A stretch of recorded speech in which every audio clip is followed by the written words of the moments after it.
datang di Gunners Podcast. Masih bersama Ica, Icam, dan juga Rizky. Say hi dulu dong. Halo Guns. Halo Guns. Jadi buat lo yang mungkin belum tahu Rizky ini siapa, dia yang biasa mensetel kamera kita di belakang, guys. Dia adalah admin dari Gunner Burger. Admin. Pakai T. Konten Arsenal yang rame-rame, kontennya dia ini biasanya. Karusul-karusul, tulisan-tulisan. Jadi lo kalau mau analisa lebih dalam secara tulisan, lo yang tipenya tulisan langsung dicek. Gunner Burger, jangan lupa di follow. By the way, gue juga ingin mengingatkan sekali lagi buat kita sama-sama mendoakan dan cari lini donasi yang paling tepat untuk saudara-saudara kita di Sumatera, di Aceh, di Sumatera Barat, dan di Sumatera Utara masih tertimpa musibah, masih banyak korban-korban yang belum ditemukan, masih banyak ya recovery. Pokoknya semuanya harus cepat selesai biar kita juga bisa sama-sama lega lah. Karena sekarang udah mulai macem-macem nih. Karena isunya sekarang kayak lo ngerasa gak sih kayak di FYP lo tuh udah mulai muncul yang kemarin tuh yang parah yang ngatain suku sama klub bola. Iya. Ada tuh terus perselingkuhan. Ini udah mantan istrinya orang Korea itu loh. Iya. Ya, itu jadi kayak lagi rame lah diobrolin di mana-mana. Tapi karena udah menyambut pergantian tahun, semoga semuanya dalam keadaan baik dan sama juga buat saudara-saudara kita supaya segera diberikan jalan terbaiknya. Betul. Amin. Riset. Betul. Sama kayak Arsenal yang harus banget riset setelah pertandingan lawan Wolves kemarin sih ngaco sih. Gimana tanggapan lo soal pertandingan Wolves kemarin? Sebenarnya nggak ada yang bisa gua banyak bahas ya selain ini memang di bawah standar, Pak. Jadi ya udah apalagi gitu. Karena reaksi dari pemain-pemain itu juga sudah sangat jelas memperlihatkan ya. Kita lihat ada Rice pas lagi selebrasi dia udah marah-marah kayak. Itu nggak biasa banget sih, dan ada Merino dan lain-lain juga ya. Iya, Merino pas di sub in ya. Iya, gua kebayang sih kalau udahan itu setegang apa di ruang ganti. Gua langsung ngebayangin All or Nothing yang itu kayak itu dikali-kali 10 kali lipat kali itu. Karena memang ya gimana ya, kayak udah jelek-jelek udah gitu. Kayak mau dibilang apa nggak ada yang bisa dianalisa gitu. Iya, benar. Kalau lu, Cak? Kalau gue personally mungkin dari beberapa game terakhir ada yang menurut gue banyak loophole-nya ya, jadi bahasanya. Cuman ini harusnya ini jadi periode penting dan juga krusial. Kalau orang bilang pada saat Boxing Day kita riset, kok kita risetnya agak duluan? Apa-apa, kita tuh harus curi start karena kita udah mulai dibayangi sama yang di belakang. Kalau ngeliat spion tuh udah deket banget. Makanya kadang objek appear. Mungkin logikanya Arsenal atau Arteta tuh kayak tahun lalu gue abis bensin lebih dulu. Sekarang gue abis bensin duluan, biar next nanti bisa. Di tengah akhir tahun gue bisa ke pit stop. Betul. Bisa ke pit stop, ujung-ujungnya bisa menang. Kayak jangan kayak Verstappen lah kemarin. Kenapa jadi beda cabur, Pak?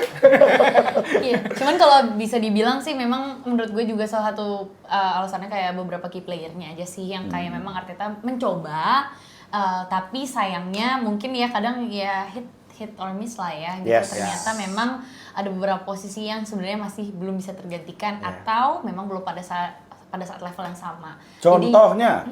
Contoh aja nih. Bismillah.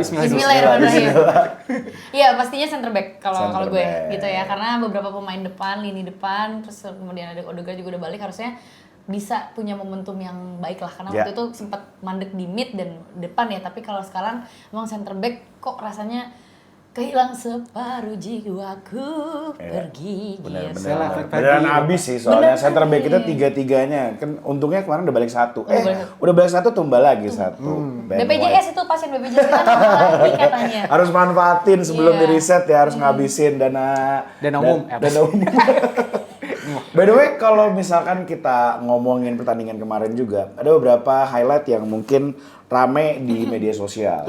Sekali. Yang pertama paling banget diobrolin adalah performa Gyökeres. Performa Gyökeres karena abis Gabriel Jesus masuk, walaupun nggak terlalu banyak chance yang dia kasih, tapi satu kesempatan dia berhasil dikonversi jadi gol walaupun ujungnya jadi on goal. Betul. Ya kan? Terus yang kedua, yang Declan Rice marah-marah, sama yang ketiga. Apa, Kak? Kapten kita Martin Odegaard diobrolin, katanya nggak pernah bisa mensuplai Victor Gyökeres. Kalau gue ngeliat emang dari awal musim, kayaknya Odegaard nih emang game mainnya belum nyetel sama sekali, belum nemu key point-nya gimana gue bisa nyetel sama nih orang. Karena dia Odegaard nih lately kan dari 4 musim terakhir dia nggak pernah punya striker murni kan. Iya nggak pernah. Selalu semuanya jemput bola. Betul. Sedangkan Victor Gyökeres tipenya nunggu bola betul. kan. Jadi itu yang sebenarnya gue nggak ngelihat, maksud gue iya benar ada beberapa poin di mana Odegaard nggak mensuplai, tapi banyak juga yang udah disuplai sama Odegaard. Sebenarnya. Nggak berhasil juga dari Victor Gyökeres. Jadi makanya. Jadi kalau gue pribadi kayaknya nggak bisa salahin keduanya. Ini emang proses adaptasi dan gue juga nggak nyalahin Arteta karena menurut gue line up kemarin ini line up mau bantai-bantai nih. Walaupun dalam arti kenapa lo nggak istirahatin nih beberapa pemain. Tapi kan karena kan logikanya Wolves ini kalau lo nganggap remeh, ini tim yang paling butuh poin lo. Betul. Jadi apapun dia akan melakukan, mau 1 poin pun, kemarin kan mereka udah bener-bener 1 poin tuh mereka udah ngerasa aman tuh. Itu udah bener kata Ilham, udah bukan parkir bus, parkir tank, parkir kapal, udah parkir semua itu kemarin. Kemarin tuh Wolves bener-bener dah, dia bertahannya rapat dan agak rapih gitu. Padahal di pertandingan sebelumnya lawan MU, ya Allah nih kayak pemain nggak bisa bertahan sama sekali. Padahal Wolves itu dia bertahan kayak gitu, serangan baliknya juga dia tuh nggak bisa counter dengan bagus. Dia tuh manfaatin bola muntah ke samping, ternyata pemain kita nggak bisa ngambil. Ya udah, ujung-ujungnya jadi ke Wolves terus gitu. Itu memang periode paling stressful tuh di kemarin tuh udah jam 4 pagi lagi. Ya Allah, bener, gitu kan. Gila. Gue live reaction bener-bener kayak buset, itu bener kayak kok bisa, Pak? Ngantuk sih, jujur ngantuk. Jadi ngantuk nggak? Pertandingan ini ngantuk kan, udah jam 3 ngantuk banget. Tapi untung aja nonton Arsenal sampai akhir itu penting sih. Kayak mimpi-mimpi habis sholat asar tuh kayak gitu. Yang kalau bangun kayak nggak enak banget gitu ya. Ada yang komen, jadi sebelum sholat subuh dia bilang, gue doain abis gue sholat subuh balik-balik Arsenal menang. Bener dong. Abis 1 sama dia balik sholat subuh, berarti kelar menang Arsenal. Makasih atas doanya ya gitu ya. Dia sholat subuh berapa menit? Iya sih, satset sih gue akuin. Atau dia lagi sholat, gitu kan. Back to Gyökeres, tapi gimana? Kan ini kan memang, ini kan ada 2 key point yang bisa kita bahas nih. Tapi memang sebenarnya kalau kita ngomongin Gyökeres itu punya minutes lebih banyak daripada Odegaard di season ini. Harusnya kalau dengan logika kita cetek lah ya, harusnya dia punya read game yang lebih baik dibanding Odegaard gitu, dengan pemain-pemain yang baru, terutama kayak ya Nkapie, Mosquera, meskipun ada beberapa yang ada yang main, ada yang enggak gitu ya. Dan juga pertandingan sama ya Zubimendi, Declan Rice, Merino yang punya posisi beda-beda nih. Nah, menurut lo sendiri dari kedua pemain ini nih, ya. Ini Odegaard sama Gyökeres. Odegaard sama Gyökeres. Pasti harus ada satu yang adjust atau adapt ataupun level up. Ya, menurut lo yang mana? Menurut gue Odegaard. Odegaard ke Gyökeres. Kalau Odegaard melakukan hal yang sama dari season sebelumnya, dia nggak evolve. Dia berusaha orang menyesuaikan dia, sedangkan dia pernah bilang there is more to come from me, there is more I can still improve my gameplay. Itu yang diomongin di season wondernya dia tuh di 2022-2023. Jadi dia bilang kalau misalkan dia beneran bisa membuktikan itu akan sangat komplit karena Gyökeres menurut gue PR terlalu banyak. Satu, ekspektasi fans, ekspektasi pandit dan semuanya. Terus yang kedua dia sudah menyesuaikan dengan gameplay sebelumnya bersama Eze dan kawan-kawan. Terus sekarang harus adjust lagi sama Odegaard. Sedangkan menurut gue terlepas dari kritik yang sampai ke Gyökeres, tapi gameplay Gyökeres udah mulai balik kayak sebelum dia cedera. Dibanding pertandingan kemarin, di pertandingan sebelumnya pas di Club Brugge ya. Jadi kayak menurut gue touch-nya Gyökeres yang kita tahu nggak terlalu bagus, bodinya juga nggak terlalu bagus, tapi secara memanfaatkan atensi pemain belakang untuk ke nempel sama dia, itu udah kelihatan banget kemarin sebenarnya. Berapa pemain, 2-3 orang semuanya nempelin dia gitu. Jadi kayak bener-bener sebenarnya itu yang harus dipikirin sama Trossard atau Martinelli di babak pertama. Jadi kayaknya menurut gua harusnya kalau dari gua itu Martin Odegaard yang harus menyesuaikan. Cuman kita juga harus mikirin karena Martin Odegaard habis mengalami cedera 2 sekaligus kan, bahu sama lutut.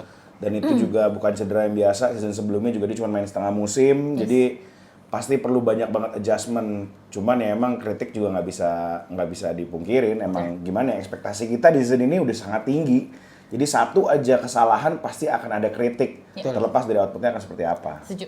Tapi kalau soal Gyökeres mungkin gue akan take a step back yang lumayan jauh gitu ya. Jadi dari sebelum dia main di Arsenal. Jadi waktu itu ya yang kita nonton lah ya, yang Arsenal tuh ketemu Sporting di Liga Champions, kita menang 5-1. Jujur, kalau gue ngelihat sebenarnya Gyökeres tuh pada saat itu kayaknya ini bukan striker pilihan gue deh. Tapi even though kita pilih, ya gue ngerti kenapa, karena kita mau memperkaya lagi skema permainan kita jadi lebih bervariatif lah gitu. Nah, terus kenapa kayak gitu?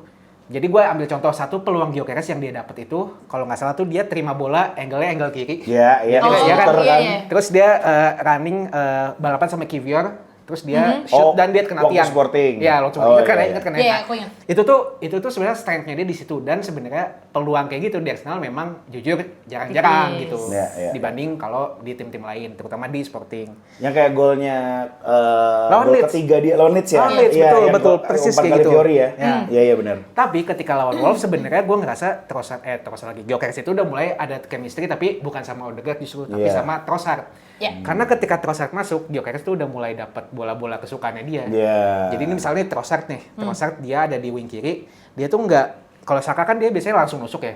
Tapi kalau Trossard itu dia biasanya agak melipir sedikit, masuk ke agak pinggir dikit.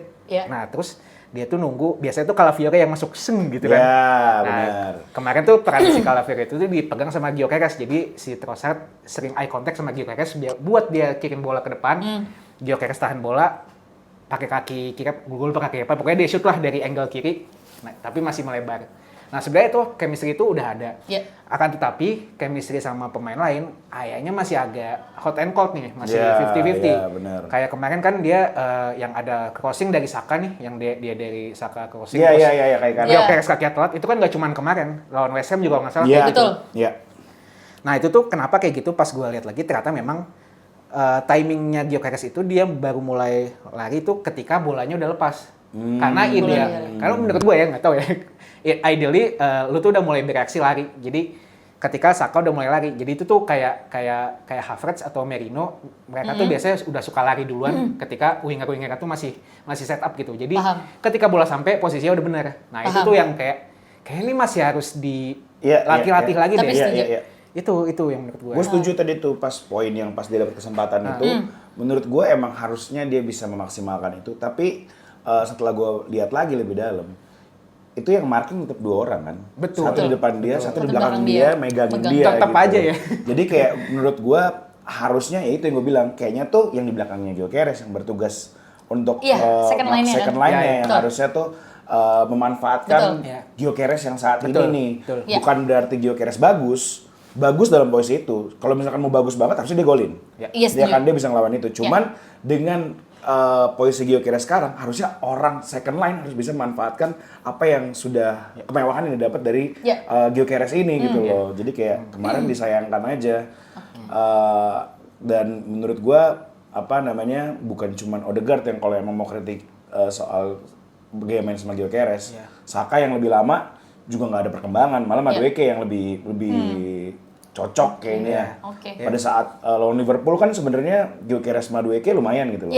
Waktu itu waktu lawan Liverpool. Iya, jadi kayak sayang aja. Kalau gue ngerasa sama kayak Pak Icam dan juga Mas Rizky.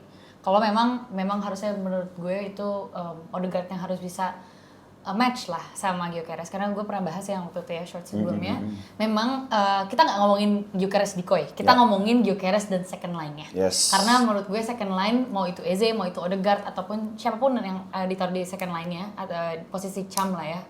Menurut gue AMF itu menurut gue vital banget untuk biasanya kayak recover Gyökeres. Karena menurut gue dari posisi-posisi yang gue udah denger nih dari Pak Icam dan juga Mas Rizky dan juga yang gue tonton Gyökeres sendiri, karena menurut gue striker tuh butuh 3 insting, bahasa kasarnya lu bagian mana aja lu bisa, lu ngerti cara nyarinya, second akurasi kemudian 3 timing, 4 paling power kalau emang mau gitu ya. Karena ada banyak kayak striker yang mungkin nggak lengkap semuanya, tapi menurut gue emang ada beberapa yang kita itu mesti adjust sama Gyökeres. Kalau menurut gue, kalau kita udah mengorbankan diri, punya skema, punya striker, ya menurut gue harusnya tim itu bisa dibantu, di-build sesuai dengan striker seperti apa. Karena memang gue setuju, ini membantu Arteta punya lebih banyak variatif gitu ya. Makanya udah banyak surprise-nya ya, kayak tiba-tiba Merino langsung ditaruh di striker. Nah itu sebenarnya bisa jadi strategi kita juga gitu ya. Tapi on the other side, menurut gue Odegaard mesti lebih membuka matanya lagi dan knows how to kayak membuat perjalanan bola ya, kita ngomong simpel aja, perjalanan bola kepada Gyökeres tuh lebih nyaman gitu ya.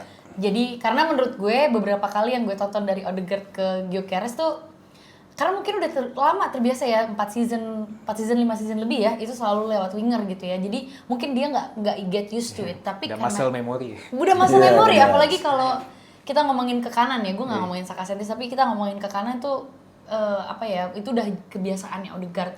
Cuman memang pada saat ini kalau kita mau sama-sama, kalau memang Arsenal mau sama-sama step up, menurut gue dengan skema Gyökeres kita balikin aja performa Gyökeres seperti dia, seperti apa nature-nya. Tapi at the same time tim juga harus bantu untuk kayak nge-match, adjust. Kalau memang bisa level up itu jauh lebih baik, karena sayang sekali kalau misalkan kita cuma selalu ngandelin winger, sementara sekarang itu udah punya banyak banget caranya untuk ngehalau winger-winger kita dari long ball-nya, dari permainan half space-nya yang udah di-accrue lah sama tim-tim lain nih. Jadi mereka udah mainnya main roaming gitu ya. Jadi kita jadi semakin sempit gitu sih kalau menurut gue. Tapi bukan berarti nggak bisa ya, karena gue masih ngelihat di season yang sama di pertandingan lawan Newcastle away. Itu tuh kita benar-benar bisa manfaatin yang namanya skill ya Gyökeres, skillnya Eze. Sama musim ini. Ya ini musim yang kemarin Gabriel itu.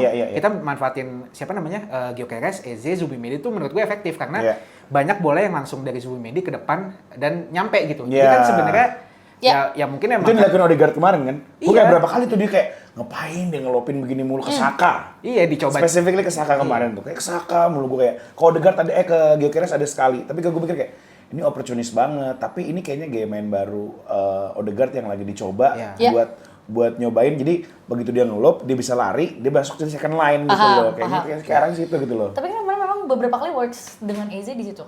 Yeah. Jadi karena mereka Eze itu kan passing jauhnya kan bagus ya. Jadi kita ngomonginnya kecenderungan kita bisa menggunakan Gyökeres dengan baik nih. Ya lini depan dengan striker dengan baik nih. Memang harus kita punya akurasi lob yang bagus dan harus berani, Pak. Iya, kalau gue tuh ngebayanginnya tuh kemarin tuh sebenarnya kita mau coba all out attack gitu loh. Kayak nyobain dua attacking midfielder, yaitu Eze sama Odegaard di pairing bareng gitu loh. Tapi karena ada jeda seminggu. Odegaard kemarin kan nggak starter ya? Enggak. Lawan Wolves? Iya. Lawan Wolves starter dong? Enggak, Odegaard bukan yang masuk gantiin Zubimendi ya? Oh iya benar. Iya kan? Karena setahu gua Odegaard Zubimendi marah-marah tuh. Nah iya itu marah-marah juga gini-gini. Iya. Gitu. Gue nggak tahu dia marah karena performa dia yang kurang bagus. Karena sebenarnya dia bagus banget kan. Cuman banyak kesalahan-kesalahan yang poinnya tuh di mana dia ngelakuin yang sifatnya tuh gimana ya? Bisa mengubah momentum. Jadi lu salah passing, ujung-ujungnya tuh semua karena bisa jadi counter serangan balik.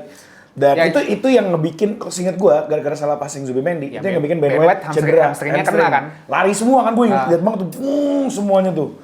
Jadi apa-apa? Tapi memang, ini hot take gue, tapi memang Zubimendi setelah pertandingan lawan, bukan Leeds ya?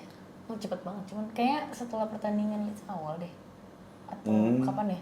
Itu menurun. Banyak banget salahnya yang kayak gini. Yang ini maksud gue, yang maksudnya run of recovery ball-nya. Yang membuat satu tim tuh bekerja keras lah. Tapi waktu awal bagus kan, bagus banget. Makanya emang mungkin susah sih untuk meminimalisir error itu sendiri karena role-nya Zubimendi tuh gila, maksud gue work rate-nya gila.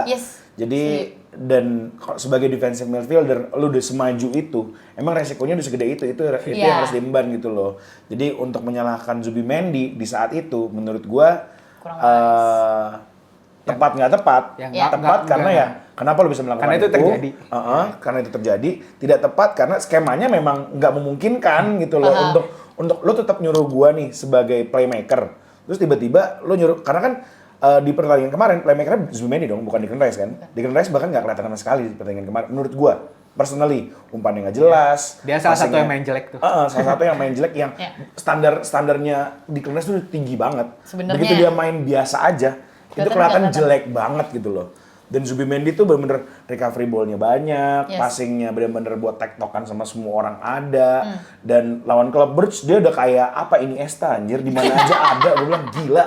Umpan-umpannya mantep. Main 8 ya kemarin? Iya, jadi kayak gue mikir tuh apakah kita yang sebenarnya dibutuhin pure defensive midfielder gitu loh. Jadi biar Zubimendi tuh jadi roaming aja, bener-bener bebas. Maksudnya butuh 6 atau gimana? Iya butuh 6. 6 karena ya Halo, Pedri. Zubimendi tuh kayaknya 8 gitu loh. Iya. Zubimendi tuh kayaknya 8. Jadi kayak Declan Rice tuh jadi ya rollingannya sama Declan Rice. Dan gue mikir kalau misalnya mainin Eze sama Odegaard bareng, Declan Rice udah absen 1 pertandingan lawan Club Brugge. Zubimendi lagi bagus banget. Buat nggak mainin salah satu dari mereka juga nggak mungkin. Jadinya Arteta tuh kayaknya tuh lagi mengadu gambling juga lah. Kalau misalkan gue nggak mainin ini salah satu, nanti ngamuk ribet. Ternyata outputnya masuk ke topik kita kedua, yang dimana ujung-ujungnya kayaknya ada huru hara di ruang ganti. Internal ngelihat Declan Rice yang marah-marah pada saat itu sampai ditenangin sama seluruh tim. Bahkan di akhir pertandingan Gabriel sampai masuk ke lapangan untuk nenangin dia juga. Rumor bertebaran katanya dia kecewa sama performa, tapi nggak ada yang memvalidasi itu. Itu masih rumor. Apakah itu karena performa atau karena apa ya? Ya kita nggak tahu lah, apa karena dia lagi main buruk, apa dia lagi overthink, lagi kayak gimana. Tapi memang secara gesture pemain menurut gue main jelek iya, tapi nggak ada pengen menang, nggak. Bahkan sekali yang gue pengen agak sedikit puji gitu loh, dia malah mentalnya semenjak dia... Bagus banget kemarin. Iya kemarin bagus banget. Recovery-nya oke, build up-nya oke, bahkan ada tackle yang harusnya kartu merah menurut gue sih. Yang itu kan, siapa namanya? Huang. Iya, Wan Chan. Tapi menurut gua kuning sih, soalnya dia kakinya agak ditahan sebelum tackle. Tapi masalahnya tuh bener-bener nggak ada bola asal sekali, bener-bener tuh ke kaki gitu loh. Iya sih. Kalau kita ngelihat tackle-nya si Caicedo, harusnya lebih parah ini. Kalau Caicedo itu accidentally. Kalau ini nggak accident, ini disengaja. Iya. Gitu loh, beda konteks gitu loh kayak menurut gua. Dua-duanya pun ngincer kaki. Iya sih. Iya, jadi gua gampang goyah ya. Iya sih. Karena kan fans Chelsea juga protes tuh yang pas pertandingan Spurs, kok kalau saya sedo kartu merah ini nggak kartu merah. Jadi ya benar-benar konsistensi dari PJMOL tuh lagi-lagi kena gitu loh. Makan tuh 3-1 lawan Leeds. Ya, kalau menurut tuh gimana? Karena menurut gua kalau gua pribadi pada saat gua ngeliat gesture marah-marahnya Declan Rice, gua malah memandang itu menjadi hal yang negatif dalam arti gue lebih worry daripada hasil pertandingan itu sendiri, dari gaya bermain itu sendiri. Mungkin lo mikirnya kayak marahnya itu bukan membangkitkan semangat tim, tapi somehow kayak negatif. Iya, karena dilihat dari lapangan pun respon orang-orang, gue lagi lega nih, at least lo selebrasi dulu, lo mau marah-marah di ruang ganti nanti nggak ada masalah. Kalau kayak gini nanti akan menjadi omongan, rumor, sedangkan pemain sekarang tuh ngeliat sosmed banget.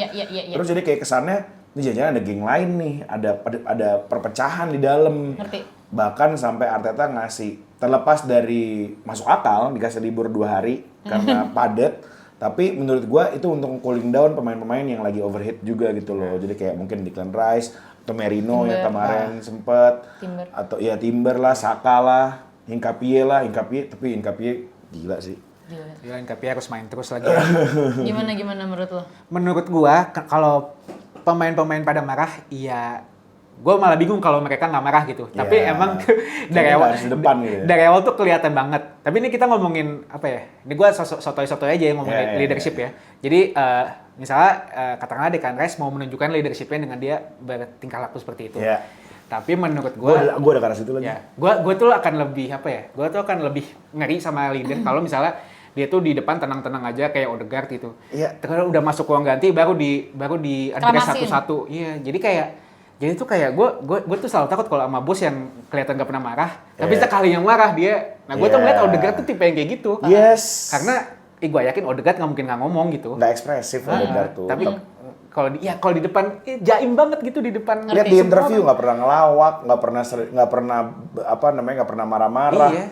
Lurus aja orangnya gitu loh. That's why kayaknya satu tim itu memilih dia untuk menjadi kapten karena segan gitu loh ngeliat Odegaard.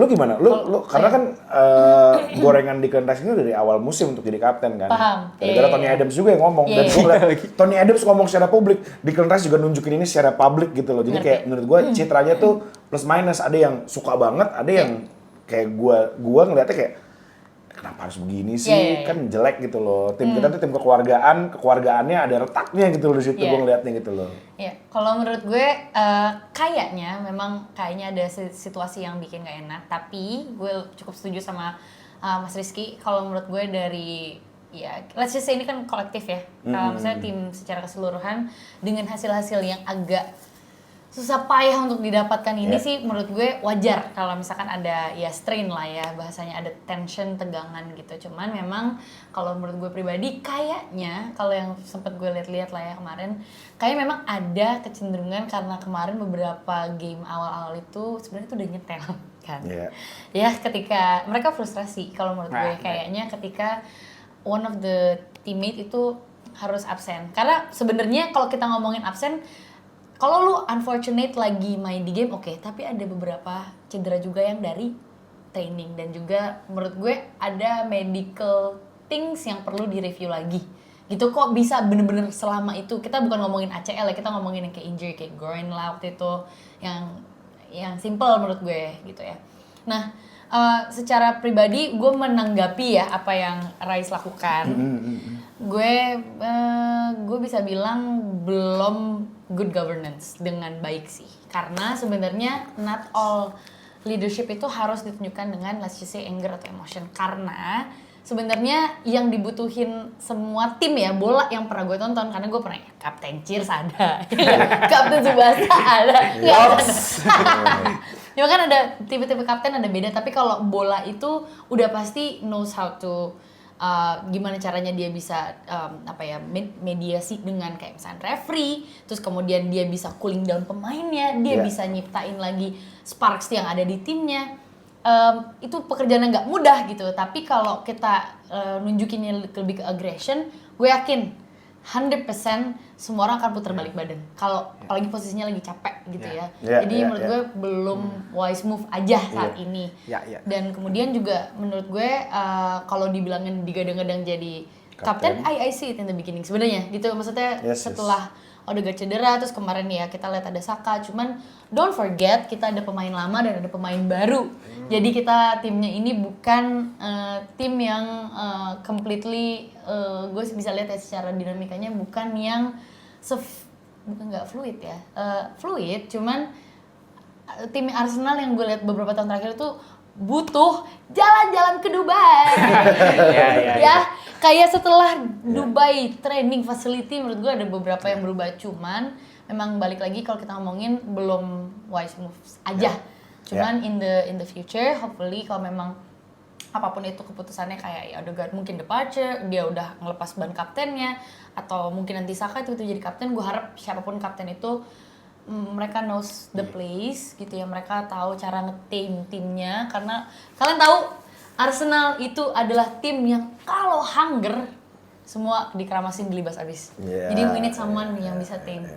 Gitu soalnya mungkin kalau misalnya kita pernah ngelihat kapten yang kayak gitu kan Granit Xhaka. Cuman emang Granit Xhaka beda ya? Satu dia punya temper problem memang kayaknya. Terus yang kedua emang dia udah nunjukin itu dari awal. Sedangkan Declan Rice tuh nice guy sebelumnya. Bener. Terus tiba-tiba dia berubah jadi seperti ini tuh orang pasti questioning banget gitu loh. Jadi ya itu aja yang bikin kayaknya tuh jadi rame banget dan jadi omongan. Mungkin sebelum kita pindah, kita kasih hot take aja deh. Boleh. Satu. Kalau misalkan kapten Arsenal bukan Odegaard, siapa yang lo pilih menjadi kapten? Saka. Saka. Kenapa? Ya karena dia vice captain dan ya, maksudnya secara hierarki tuh emang udah next man up gitu, dan ya gue sih seneng aja ngeliat Helen ya rise dari bocah terus jadi kapten tuh puas sih gue. Dan dia leading by example-nya tuh udah beberapa kali dia menjadi dia memberikan contoh. Kemarin lawan Wolves digendong sama Saka. Semua pada hancur, Saka bagus sendiri. Udah Saka lah. Gak usah susah-susah. Lu, Ca? Gue Rinaldo Nazario. Mantap nih. Karena kemarin pas lihat lawan Slavia Praha, terutama gimana cara mereka handle Ethan Nwaneri sama Skelly, menurut gue kayaknya lagi butuh itu waktu itu. Jadi karena dia sebenarnya secara di lapangan mainnya tenang. Sebenarnya yang gue butuhin kaptennya tenang. Kalau ngebawa tim menurut gue nanti akan balik lagi ke individu masing-masing soalnya gitu. Tapi kayaknya untuk di lapangan yang knows how to control, kita ngomongnya player ya, kita ngomongin lapangan nih, knows how to control the player dan juga situation, kayak Merino bisa jadi option. Meskipun dia baru ya, tapi kayaknya gue percaya sih sama dia. Kalau lo siapa? Gue tadinya Gabriel. Tapi? Cuman bahasa Inggrisnya kurang. Aku ngerti. dia secara udah bisa leadership semua segala macam gue oke. Terus begitu ngerti. disuruh nego sama wasit, nah itu ya gue kayak ini kayaknya alasan Gua kenapa. Even dia jadi third captain ya, maksudnya start di bawah Vice itu sebenarnya Gabriel kan, bukan Declan Rice. Jadi gue kayak mikir gue pengen banget Gabriel, even over than Declan Rice gitu loh. Jadi kayak Gabriel tuh leading by example, itu kayaknya kurang apa lagi di lini belakang. Ngerti. Dia udah bisa ngemimpin teman-temannya, apa semua segala macam, vokal, passionate, dan nggak emosian. Passionate kan emosian beda ya, maksud gue kayak lu ditimpuk palanya sama Haaland, gue sih gue tampol ya. Kalau dia kan kayak, ya lu ngapain gini-gini, malah dipancing balik gitu loh. Jadi kayak aura Ramos gitu loh, kayak Ramos gitu. Jadi kayak, cuman ya kalau emang ternyata Gabriel punya kendala itu, ya kayaknya ya terlepas dari Saka, gue kurang suka Saka jadi kapten. Tapi kayaknya yang paling pantas kayaknya emang, ya gue setuju sama Pak Rizky. Ngomongin pantas kayaknya Saka. Karena emang terlepas dari kritik reason ini, dia udah living by example dari berapa musim. Kayaknya kurang adil. Walaupun ngeliat dia jadi kapten tuh kayak, apa ya, ada aura Bruno Fernandes sedikit gitu loh. Kayak, lu dikit-dikit, apa ya, gesturnya tuh kayak, kenapa lo? Gini gitu loh. Iya gak sih? Ada gitunya gak sih kayak? Ngerti. Janganlah, kenapa sih gitu loh. Kayak ada gitunya. Negonya kayak Iya. Dia tuh mulai semuanya tuh dengan cemberut. Iya. Dengan kerutan, bukan dengan kayak bentar lu. Bisa nggak gitu? Odegaard kan beda kan auranya tuh. Jadi kayak emang gue ngerti tuh auranya Odegaard tuh kayaknya di satu tim nggak ada yang bisa ngalahin auranya Odegaard. Declan Rice sebenarnya yang bisa deketin. Begitu Declan Rice nunjukin different side kemarin, gue langsung kayak gue langsung coret total. Kayaknya kalau lu kerja profesional ngeliat kayak gini, anjir nih emang segan sih gitu. Karena emang kelihatan kayak bos-bos yang, anjir. Iya Odegaard ya. Misi gitu. Kita move on ke pertandingan move on. selanjutnya. Setelah huru-hara ini kita dapat libur 1 minggu Alhamdulillah. Dan juga pemain-pemain dapat libur 2 hari, boleh berkegiatan sana sini. Per hari ini udah mulai latihan lagi sebenarnya. Kita akan ketemu Everton, tim yang sering menjagal kita juga sebenarnya. Kita main di kandang mereka.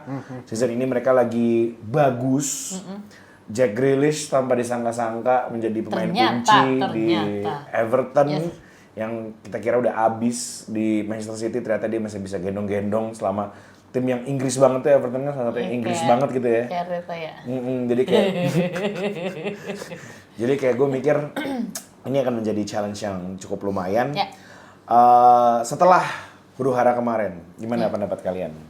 Ya kalau gue ya ini harus menang lah ya, mau nggak mau. Dan maksudnya kita nggak ada pertandingan boleh seri sebenarnya. ini bukan analisis ya, ini obvious ya. Tapi gini, kenapa menurut gue ini harus menang dan it's dead for the taking karena pemain-pemain kuncinya tuh lagi pada lagi pada cabut ke AFCON.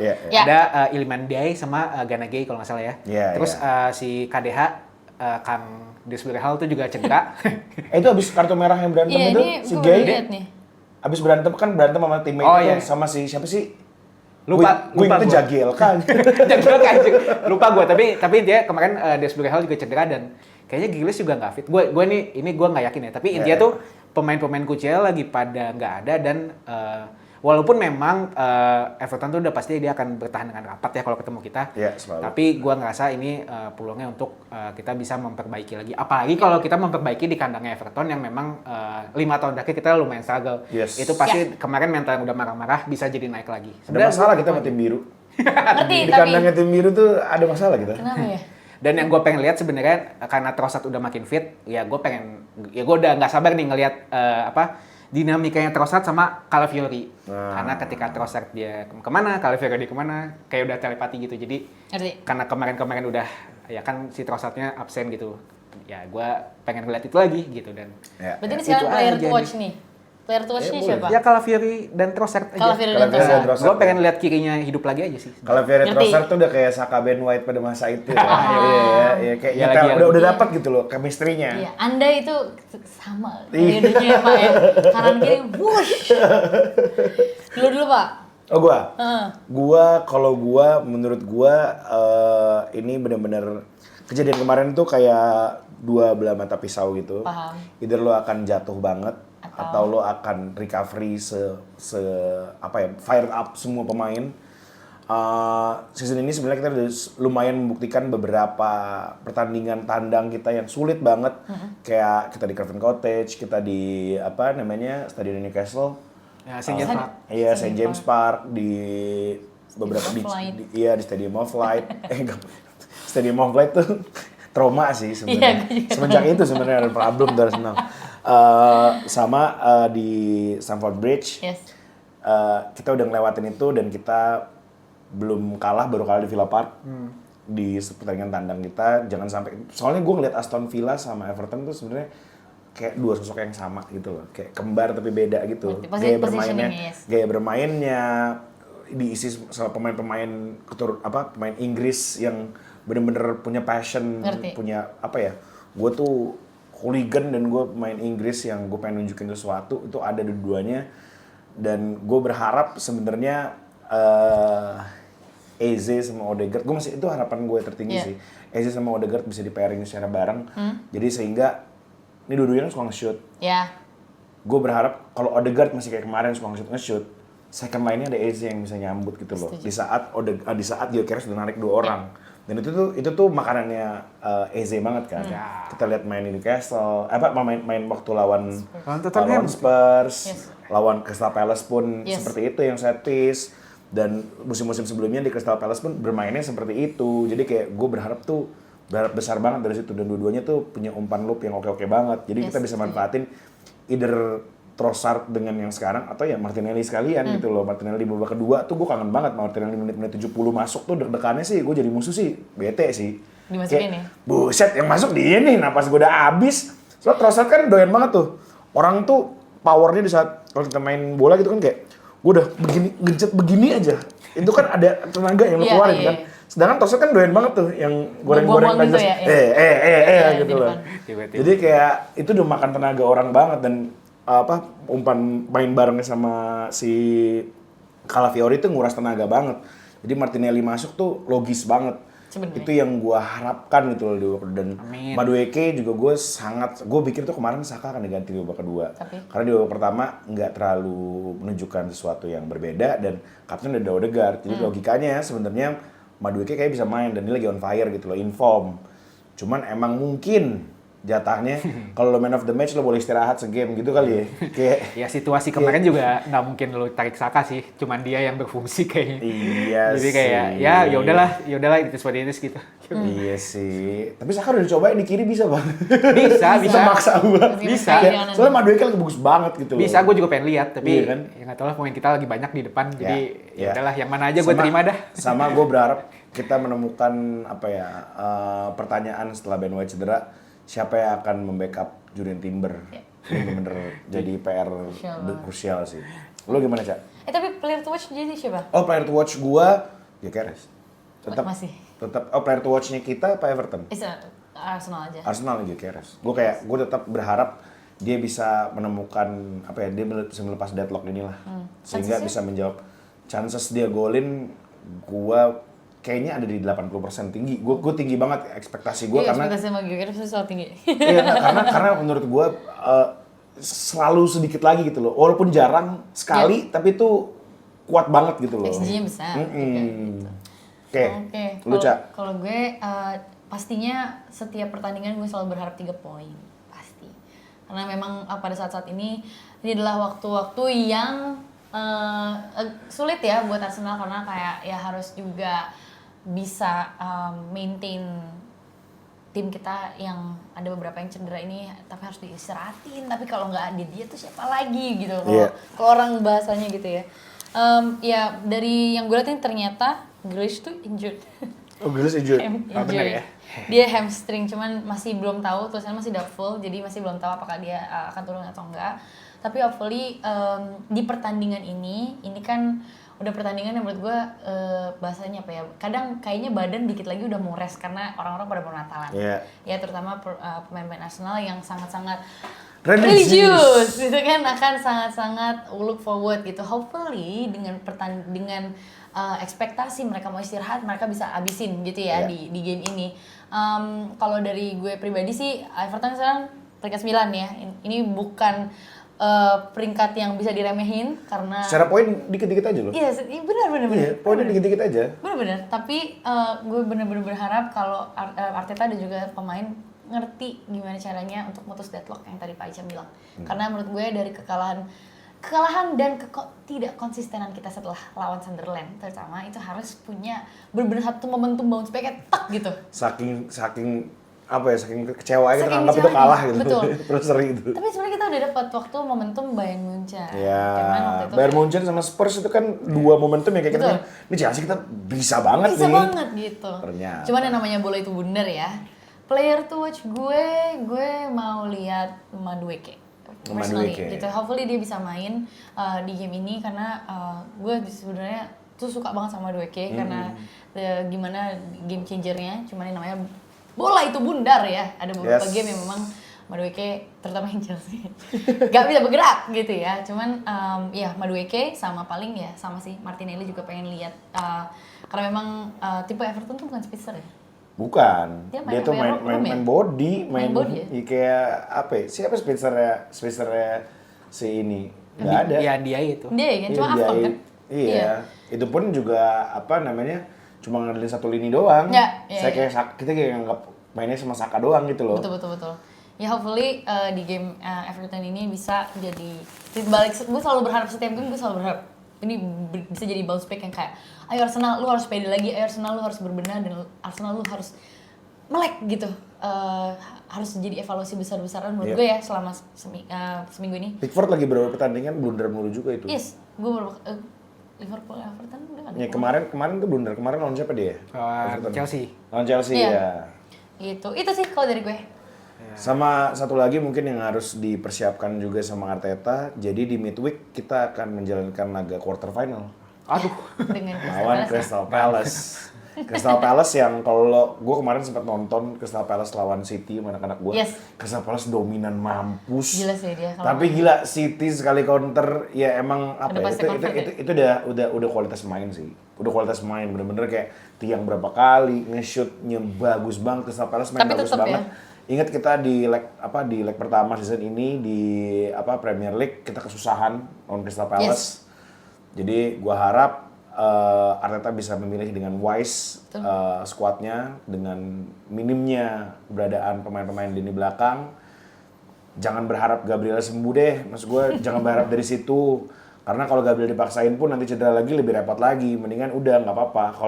Kalau emang amit-amit jangan baik nggak boleh ngomong gini. Tapi kalau EFL Cup kita maksimalnya segitu, jangan dipaksain skuad utama banget. Setuju.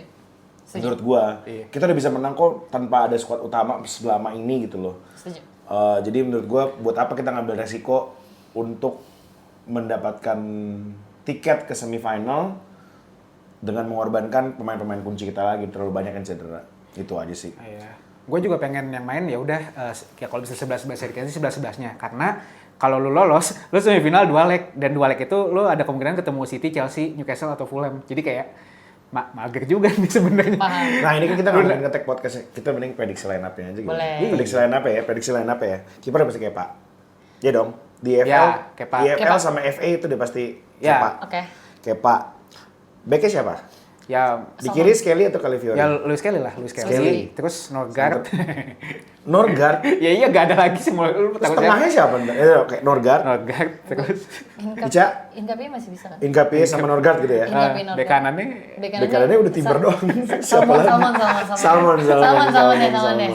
Ini terlalu gila sih kalau ini bahaya banget sebenarnya. Skelly yang nggak bisa balik. Berarti kan dari Hinkapie doang yang bener-bener yang bisa recovery terus. Tapi Kepa lagi bagus banget. Jadi ya semoga aja. Oke, ini lini belakang. Ya. Nggak, kita realistis aja deh. Jangan Salmon dulu deh. Timber ya. Kita ke tengah. Tiga dari defensive midfielder siapa? Ya, Norgard udah kepake ya. Iya makanya. Iya. Guzu. Ya mau nggak mau lo pakai ya tergantung di pertandingan sebelumnya ya. Kalau Zubimendi udah ternyata dapat sub di awal-awal ya Zubimendi main. Gue Zubimendi. Ya nggak pilih salah satu makanya. Ya Zubimendi lah. Zubimendi. Oke. Nwaneri sama Merino. Merino. Nggak di Glen Rice. Enggak, Merino. Soalnya di Glen Rice selalu main. Oke. Merino. Lini depan. Madueke, Martinelli sama Gabjes. Jesus, betul. Wow. Serem banget. Coba Madueke, Martinelli, Jesus. Itu dari tim itu yang udah biasa main bareng Berarti cuma ini depan doang. Iya, yang Enggak, bahkan Gabjes juga. Gabjes juga nggak yang season ini kan. Madueke belum pernah main. Tapi kalau Arteta mau gila, maksud gue, ya siapa yang tahu gitu loh. Paham. Gabjes itu pemain yang paling suka memberi kejutan gitu loh. Jadi kayak menurut gue, dia akan bisa menjadi mentor pemain-pemain baru ini juga, kayak ke Madueke, ke Zubimendi atau seperti apa, untuk jemput bola, mengurangi capeknya pemain-pemain inilah.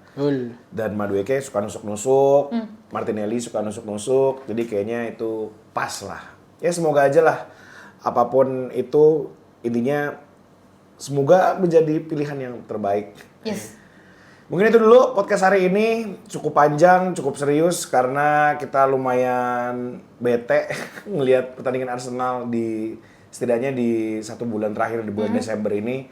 Kita berharap semoga bulan Desember ini segera berakhir, karena di Januari kita akan disambut juga langsung sama Inter. Sebelumnya ada Aston Villa dulu. Iya, Aston Villa tanggal 30 tapi masih Desember. Ini Januarinya membuka tahun dengan Inter Milan. Ya, mungkin soft launching lah kayak Havertz ya. Iya. Sama. Hampir tuh kita ketemu Iya. di Munchen kemarin. Semoga Desember ini hanya pit stop. Amin. Sehingga kita bisa ngecir lagi nanti. Thank you banget udah nonton. Jangan lupa like, comment, dan juga subscribe. Baik lagi di episode Gunners Podcast berikutnya. Come on, you Gunners! Come on, you Gunners!